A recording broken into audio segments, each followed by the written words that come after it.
Hello everyone. Hello MMA world. Welcome to another episode of Champions Way MMA. As always, I'm excited to come and talk to you. I always come and talk to you before fights and after fights. So today we are talking about UFC Fight Night between Corey Sanheghen and Marlon Chito Vera last night. Was a great fight card. As usual, the UFC once again delivered. They always put on great fight nights, and that was no different at San Antonio, Texas last night. And I want to talk a couple of fights from Macy Barber till the main event for different reasons, obviously. Macy Barber came into the UFC with high ambitions, wanted to be the youngest UFC fighter, youngest UFC champion. Obviously, that boat has sailed. She hit a couple of bumps, in her career, and I think she had to change her plans. But she's, lately, she's been returning to her, to her form, to her previous self, the way she was going through opponents. So it's just a factor of waiting and see how Macy Barber continue to progress as she moves on through the ranks, fighting, more higher caliber fighters. And we'll see. But I believe that she still has, she's still one of those people who can definitely become a champion at some point. But I want to talk about her fight last night now, I don't know, if you're watching the fight or not, but during the first round, there was a situation at the moment, the first time Andrea Lee took down Macy Barber, and as they were on the ground, Andrea Lee obviously didn't do much. She didn't pretty much maybe threw a couple of strikes, but she didn't do much on the ground. She just tried to kind of hold her on the ground, and at some point, Macy Barber, as she tried to get to her feet and struggle from the bottom. And at some point, she caught Andrea Lee in that weird position, which wasn't necessarily like a threat, a submission threat, or anything like that. But it was a weird position for Andrea Lee. And during that time, for the short period that she held her arm in that weird position between her legs, so she was able to throw some clean shots, at Andrea Lee's face. And as the bell rang, so Michael Bisping was the one who started talking about, about that position. And he was pointing out, to the fact that Andrea Lee didn't really do much on the ground, and that Macy Barber caught her in that weird position and she was throwing strikes to her face. And at that point, Brendan Fitzgerald interrupted Michael Bisping and pointed out to the fact how large the control on the ground for Andrea Lee was going to loom on the judge's eyes. And that at that point, Michael Bisping kind of stopped, and he didn't continue on that point. And for the rest of the fight, as they continue to fight, every round, Andrea Lee would take Macy Barber down, and it would be kind of the same story. Andrea Lee just holding her down, not throwing strikes, not doing anything, but Macy Barber at the bottom was the one always throwing all the different strikes, as every time she gets a chance to throw some elbows and everything. And whenever Andrea Lee would stand up, try to kind of recalibrate, Macy Barber would be throwing up kicks and all that. But from the point that Brendan Fitzgerald made that comment, it seems like that was the focus, for at the commentary booth. Like, everybody was like, well, it's gonna loom large, the control for Andrea Lee on the ground. Sometimes, watching the commentators, and I know, most of the time watching those guys do their job. Obviously, it seems to me that they are impartial. They do it, as good as they could, just go onto facts and to make their statement and everything. But obviously, every once in a while, some people would say things and it makes you wonder, I mean, do they have certain affinity for a particular fighter, or is there certain relationship? And I think that last night was one of those moments, because I have no idea why Brendan Fitzgerald, would make that comment and kind of, I guess, set the tone for the rest of the fight, to where that, when the fight was over, that's mostly what they were talking about, the control time, for Andrea Ali. But I was sitting at home watching the fight. I'm like, are we watching the same fight? Because obviously Macy Barber, when they were on the feet, she was, basically,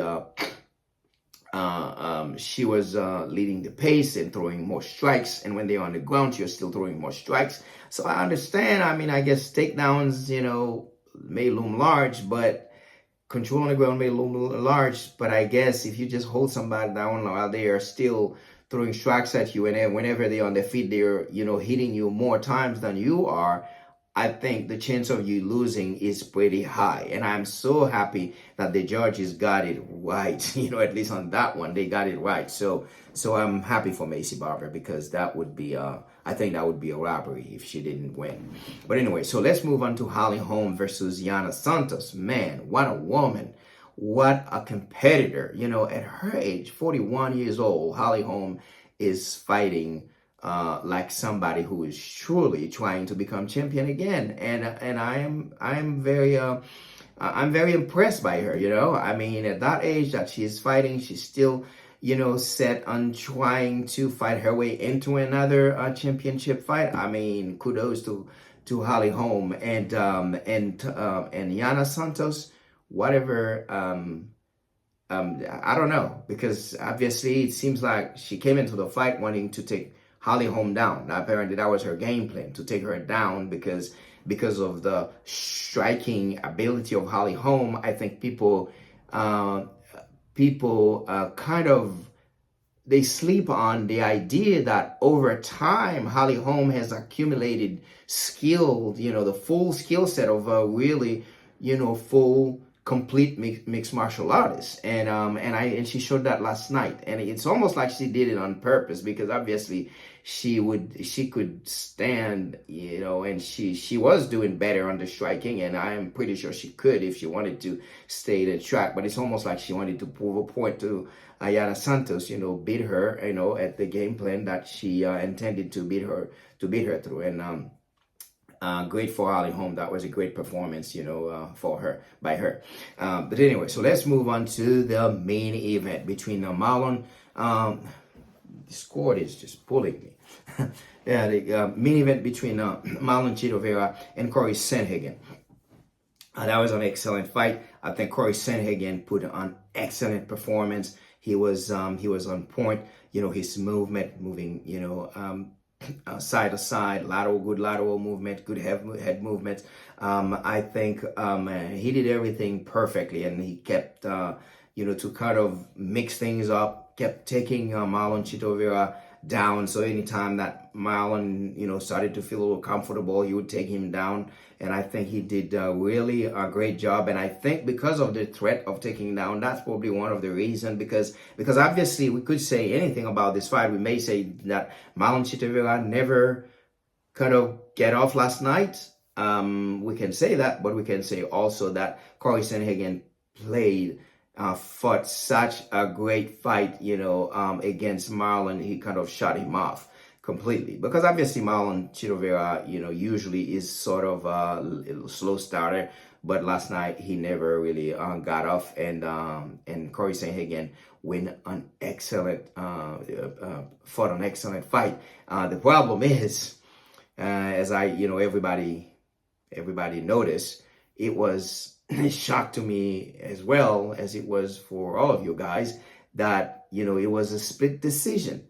And I think the person who somebody said it better. I think on Twitter somebody said the judge who scored it for Marlon should get a vision check and also a mental check. And I think that I think it's a mental evaluation. I think that sums it up. That's the best way to put it, because unless you were sleeping, not watching the fight at all, or you are doing something that you have no business doing, I do not see how somebody who is a judge, who is supposed to be impartial, and render the correct decision. I'm so happy that we have 3 judges. Could you imagine if we only had 1 person judging this? That is ridiculous. So I don't know how that judge came up with the fight, with Marlon Chito Vera winning the fight. That was crazy, really, really, really crazy. But I'm glad that the other 2 judges got it right. So Marlon became the winner, even by split decision. But anyways, so and after the fight, I think Corey Sanheghen did great. That was a great post-fight call. Definitely Merab Dvalishvili, that is the perfect person to call out, because obviously Aljamain Sterling, the champion, is about to fight Sanheghen Cejudo. The next person in line to fight for the belt is going to be Sugar Sean O'Malley. Definitely the UFC is not gonna pass over Sugar Sean with his name value and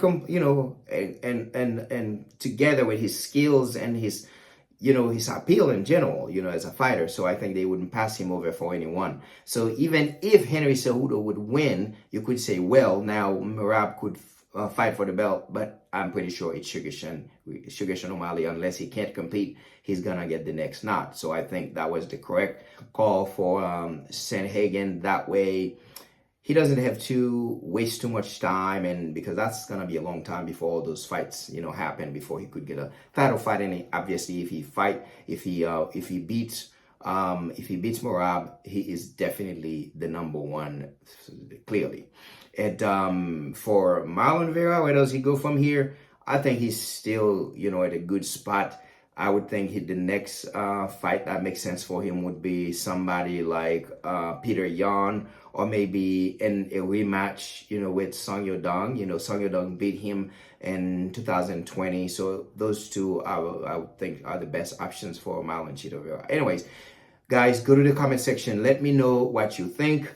About the fights, whether about the fights that I talk about or anything you want to share with us. And please subscribe to the channel. You will be the first one to be notified whenever we come up with other videos. And please like and share. And I can't wait to come back and talk to you again. Until then, peace out.